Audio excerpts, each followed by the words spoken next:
오늘은 본문 설교 말씀하기 전에 세상 이야기를 좀 이런저런 얘기하다가 성경 본문으로 들어가고자 합니다. 미국의 유명한 이반젤리스트, 우리말로 하면 부흥사지요.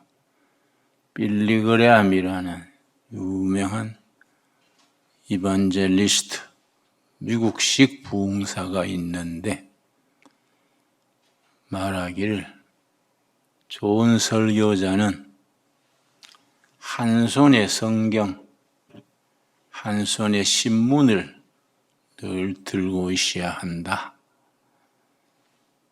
성경으로 신문에 나오는 여러 시사, 현실, 나라와 국민의 현실을 성경적으로 응답할 수 있어야 된다. 그 얘기가 되지요. 그래서 설교자가 되기 위해서는 역사, 문화, 현실 문제에 대해서 폭넓은 이해가 있어야 한다. 저는 그렇게 늘 생각합니다. 이 책은 그런 점에서 아주 모범적인 책이 될 수 있는 책입니다. 미국의 조지 프리드만이라는 코넬 대학 출신인데 우리 아들이 나온 대학이 코넬 대학이지요. 코넬 대학의 우리 아들 선배인데 역사를, 시대를 보는 통찰력이 탁월해서 학문적인 관점에서 미래의 역사를 예측하는 겁니다. 이 조지 프리드만 박사가 소련이 한참 왕성할 때 소련은 조만간 멸망한다. 아무도 안 믿지요. 그 사람 점치는 사람도 아니면서 왜 그런 소리를 하나? 소련이 해체된다는 것이 말이 되냐? 그랬는데 1991년에 소련 연방이 해체가 됐습니다. 중국의 등소평이 한참 중국을 경제 부흥을 일으킬 때에 이 조지 프리드만 박사가 등소평 시대는 생각보다 빨리 끝나고 모택동 시대로 돌아가서 모택동처럼 공산주의 교리 거기에 충실하다가 중국을 망가뜨릴 것이다. 그래서 중국은 2020년에서 2030년 어간에 여러 나라로 분열될 것이다. 그 시대는 그거 아무도 안 믿을 때지요. 이 조지 프리드만 박사 이 책에도 씁니다. 중국이 등소평이 유언으로 남긴 말이 도강양회,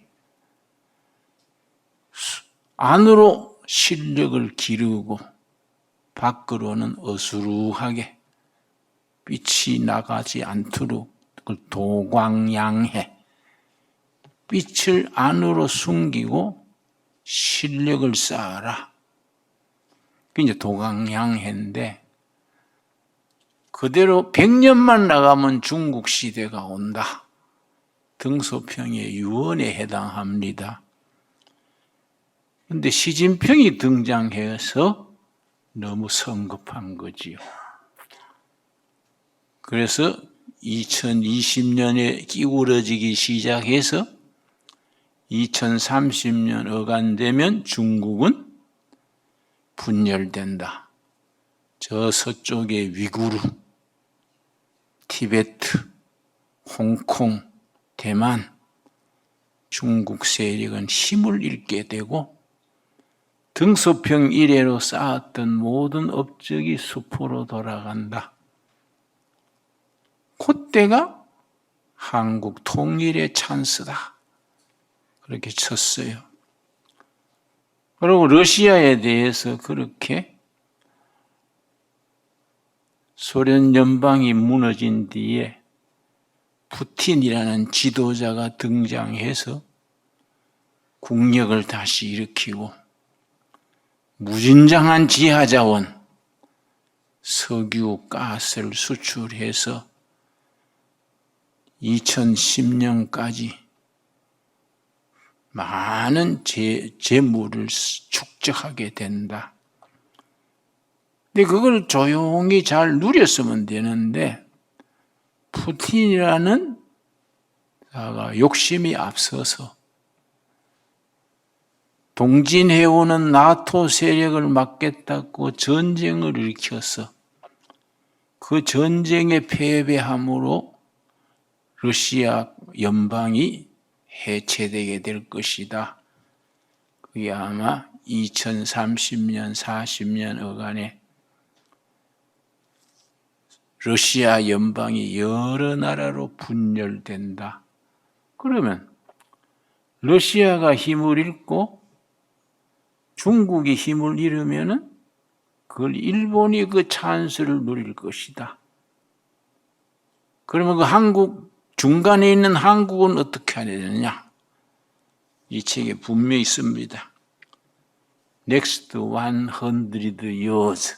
책 제목이 100년 후입니다. 피터 조지 프리드만 교수가 쓴 원래 제목은 Next 100 years. 다음에 100년. 이런 제목인데 우리 번역은 100년 후입니다. 서점에 가면은 베스트셀러로 팔리고 있습니다. 이 중에 한국 부분에 대해서 뭐라고 썼느냐 하면은 일본의 영향력 강화의 중심에 한국이 있다. 내가 볼 때 한국은 2030년이 되기 이전에 통일이 될 것이다. 2030년이면 6년 남았지요? 금년까지 7년이지요.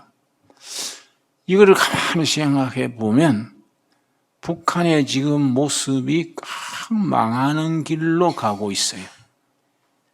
그 다음에 쓰기를 통일 한국의 인구는 약 7천만 명으로 일본에 비해 그리 뒤지지 않는다. 한국은 현재 세계 12위의 경제국이며 이 책을 쓸 때 12위, 지금은 9위에 올라섰습니다. 통일 이후 2030년이 되면 훨씬 높은 자리를 차지한다. 2030년 되면 통일 한국을 이루고 모든 것이 일본을 앞지른다. 지금 우리나라 현재 통계에 의하면 작년부터 우리 수출이 일본보다가 앞섰습니다. 그리고 국민소득이 금년부터 일본을 앞지릅니다. 국민소득 35,000달러. 일본을 약간 앞지르고 수출이 앞지르고 특별히 기술이 일본을 훨씬 앞지릅니다. 우리나라 방위산업, 원자력, 전자, 반도체 이런 기술은 일본을 훨씬 앞지르고 있습니다. KF-21이라는 비행기를 우리가 만들어서 수출할 단계인데 KF-21의 중요한 것이 엔진입니다. 엔진. 우리 그동안에 엔진을 못 만들어서 미국 엔진을 갖다가 써서 국산율이 82%, 87% 냈는데 그동안에 우리 자체 기술로 엔진을 만들어요. 그래서 조만간 가까운 내에 100% 한국 기술로 비행기 엔진을 만들어서 세계 수출하려 하는데 사우디아라비아, 필리핀, 폴란드 이런 나라에서 우리 KF-21 비행기를 수입하려고 그래요.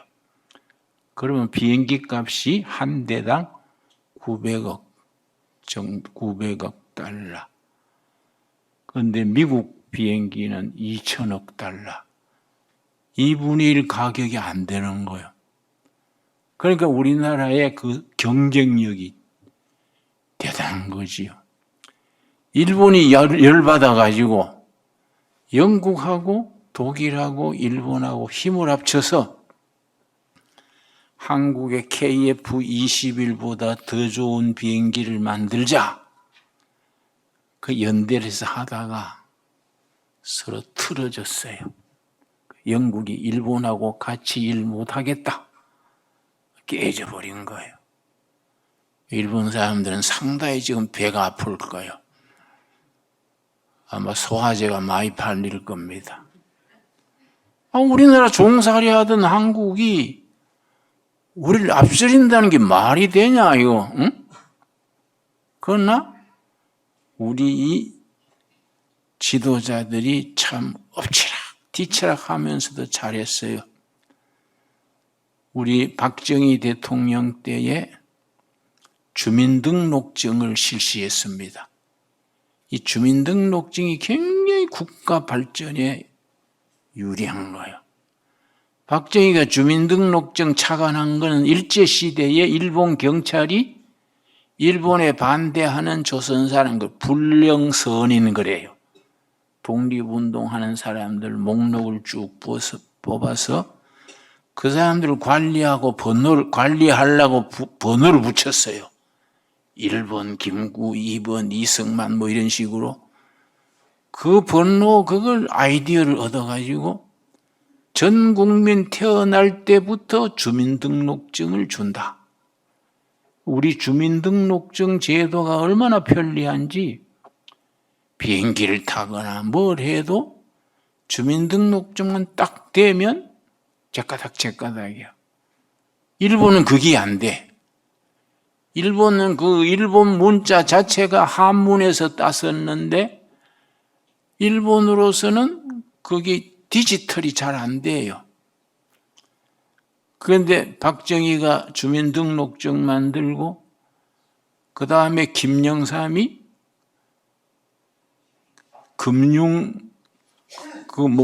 실명제래. 김명술명제. 이 기막힌 거예요.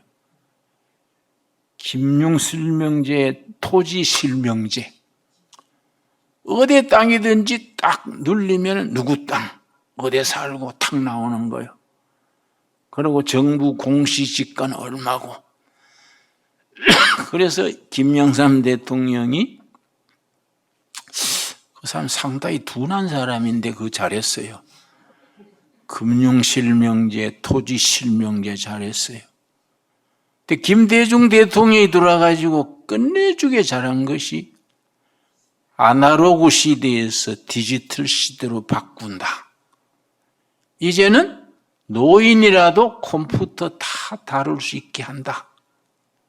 그래서 그 디지털 시대를 김대중 대통령이 국력을 기울여서 그걸 만들었어요. 그래서 지금은 시골 여관에 가도 와이파이가 다 터집니다.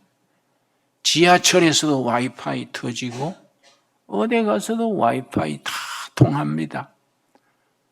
그러니까 세계에서 그걸 연수하러 와요.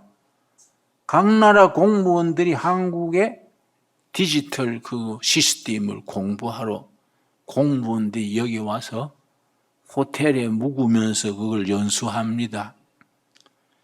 이게 우리 지도자들이 어려운 조건에서도 그런 걸 잘하는 거예요. 그걸 국가 발전에 대한 전략이라고 그래요. 전략. 그런데 우리 교인들은 전략 그러면은 조금 성령 받으면 되지 뭐 전략 하냐 그런 얘기 가끔 합니다.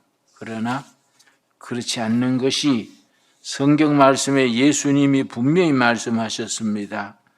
우리 마태복음 10장 16절 보겠습니다. 마태복음 10장 16절 말씀. 예수님이 전략에 대한 중요성을 제자들에게 아주 알아듣기 쉬운 말로 그걸 일러주셨습니다. 마태복음 10장 16절. 보라, 내가 너희를 보냄이 양을 이리 가운데로 보낸가 같도다. 그러므로 너희는 뱀같이 지혜롭고 비둘기같이 순결하라. 뱀같이 지혜로운 것을 전략이라 그래. 비둘기같이 순결한 것을 순수한 복음이라 그래. 복음으로 거듭나서 하나님의 자녀로 사는 사람도 어수룩해가 사기당하고 이용당하고 멍청한 짓 하지 말고 뱀같이 지혜로우라. 뱀같이 지혜로운 전략, 비둘기같이 순결한 복음의 순수성, 이걸 합쳐야 된다는 거예요. 예수님의 말씀이지요. 그래서 교인들이, 내가 좀 신앙이 좋다는 교인들이 전략 그럼 그건 세상적이지 않습니까? 목사님 너무 목사님 다 좋은데 조금 너무 세상적으로 말씀하시네요. 그래 성경을 찾아줘요. 잠언 24장 6절입니다. 잠언 24장 6절. 우리 신앙의 기초는 잠언 24장 6절 이런 말씀을 확실하게 생활 속에서 몸으로 익혀서 실천해야 하는데 우리 살아가는 거이 너무 대충이요. 나는 참 상당히 옛날 생각하면서 아쉽게 후회하는 것이 적지 않습니다. 좀 더 뱀같이 지혜로웠어야 하는데 비둘기같이 순결하지도 못하고 뱀같이 지혜롭지 못하고 어정쩡하게 중간에 왔다 갔다 하다가 세월만 간 거예요. 연습하다가 나이가 80 넘었네. 야, 이거 내가 참 멍청하게 살았구나. 내가 상당히 반성하는 게 많아요. 24장 6절. 너는 전략으로 싸우라. 승리는 지략이 많음에 있느니라. 성경 말씀이요, 이것도. 전략으로 싸우고 승리하려면은 지략은 여러 사람이 같이 머리를 짜내는 전략이 지략이에요. 승리하려면 혼자 잘난 척하지 말고 여러 사람이 의논해가지고 참모회의를 해가지고 딱 정해가지고 전략적으로 나가라. 그래야 승리한다. 인생 사는 게 전쟁마당 아닙니까? 그지요? 산다는 건 전쟁터입니다. 영어 수로로 The man is war. 산다는 건 전쟁이다. 그 전쟁에는 뱀 같은 지혜로움이 있어야 되는 거예요. 전략적 사고가 있어야 되는 거지요. 그래서 내가 오늘 책을 한 권 더 가져왔는데 이거는 미국의 프린스턴 교수가 썼는 전략적 사고란 책이에요. 전략적 사고. 가정일이든 기업일이든 나라일이든 전략적 사고를 해야 된다. 뱀 같은 지혜를 가지고 살아야 한다.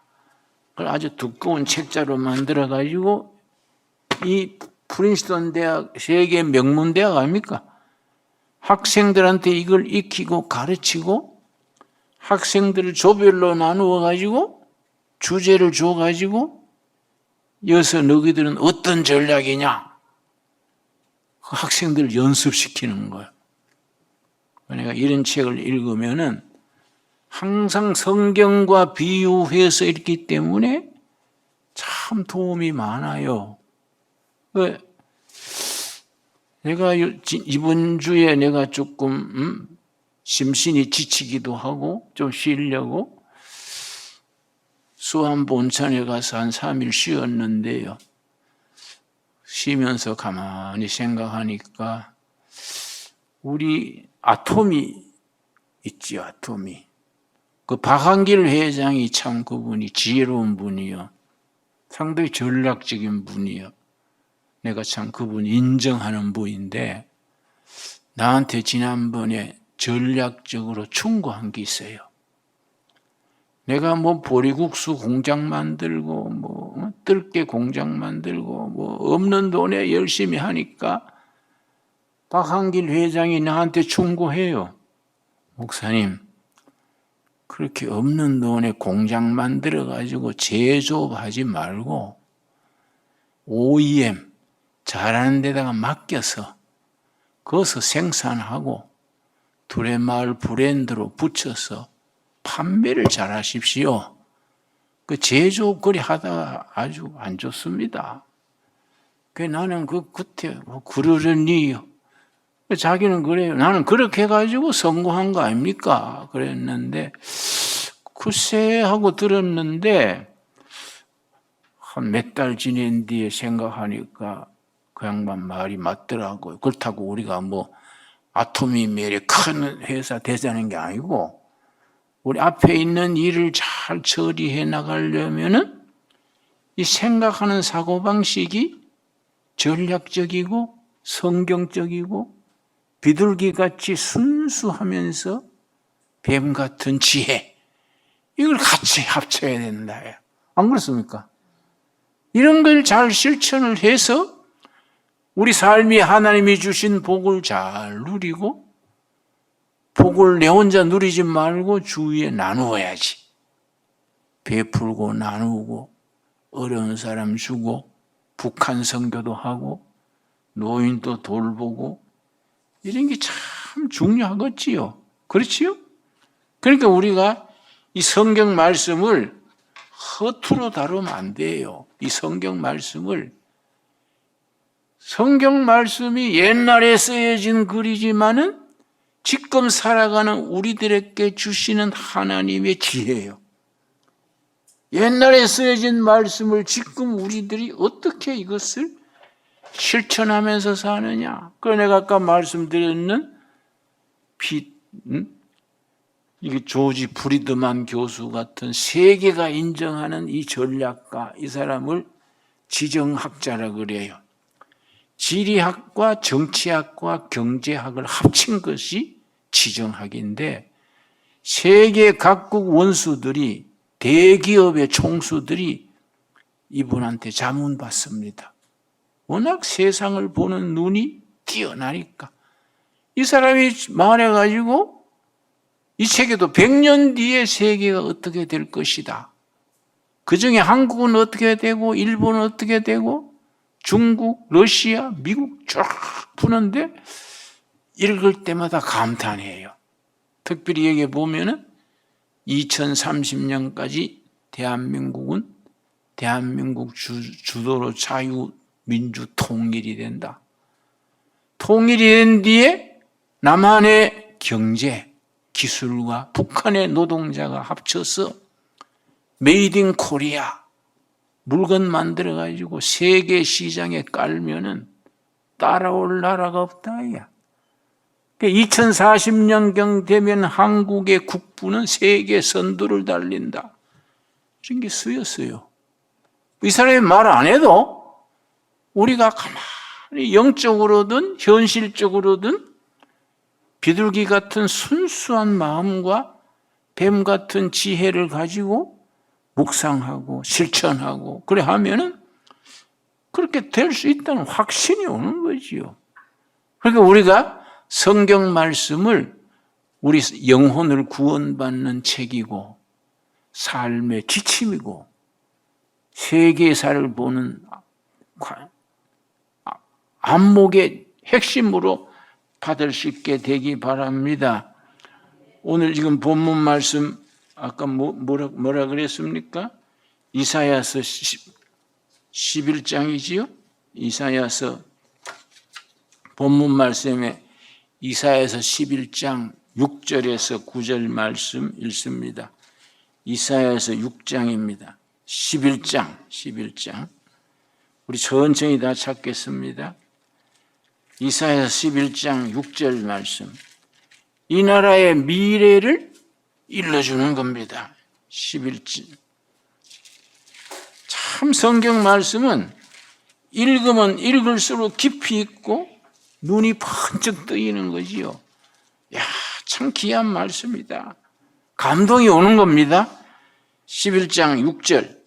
그때에 다가올 어느 날, 그때 미래의 어느 날, 그때에 이리가 어린 양과 함께 살며 표범이 어린 염소와 함께 누우며 송아지와 어린 사자와 살찐 짐승이 함께 있어 어린아이에게 끌리며, 우리식으로 말하면 인민군과 북한 인민군과 남한의 국군이 같이 팔씨름하고 같이 장기 뜨고 같이 냉면 먹고 그런 날이 온다.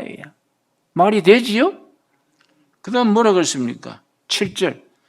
암소와 곰이 함께 먹으며 그것들의 새끼가 함께 엎드리며 사자가 소처럼 풀을 먹을 것이며. 핵심은 9절이죠. 9절 말씀이 결론입니다. 오늘 말씀의 결론입니다. 내 거룩한 산 모든 곳에서 해됨도 없고 상함도 없을 것이니 이는 물이 바다를 덮음같이 여호와를 아는 지식이 세상에 충만할 것임이니라. 그런 시대가 다가온다. 여호와를 아는 지식이 세상에 넘치는 시대, 물이 바다를 덮음같이 여호와를 아는 지식이 온 나라에, 제주도 한라산에서 백두산 골짜기까지 여호와를 아는 지식이 넘치는 시대가 온다. 아멘 하십니까? 이걸 성서한국 시대라 그래요. 그러니까 역사를 거슬러 보십시오. 신라시대 중기 화랑도 시대부터 500년, 신라 1000년 중에 절반은 불도의 시대입니다. 그럼 화랑도 아시지요? 삼국 통일의 청년 인재를 길러내는 화랑도 시대에 화랑도의 생활 원칙 세수 5개가 있어요. 세수 5개. 이걸 원강 스님이 만들어낸 거예요. 부처님의 도를 기반으로 신라의 청소년들이 활동할 수 있는 5가지 원칙을 스님이 만든 거예요. 그거에. 고려 400년, 신라 500년, 조선조 500년. 조선조에서는 공자왈, 맹자왈 유하게 사서오경이 나라 다스리는 교과서가 됐지요. 시골 마을에까지 서당을 열어가지고 공자왈, 맹자왈, 순천자는 흥하고 어떻고 500년이지요. 통일한국 시대의 1000년은 말씀이에요. 말씀. 하나님의 말씀이 물이 바다를 덮음같이 여호와를 아는 지식이 한반도에 차고 넘쳐야 돼. 그런 시대가 온다. 그런 시대가 또 오도록 해야 되고 쓰임 받아야 되고 거기에 우리가 헌신해야 된다. 그런 우리 한국 크리스찬들은 그런 야심을 가져야 돼. 앰비션, 선한 야심이지.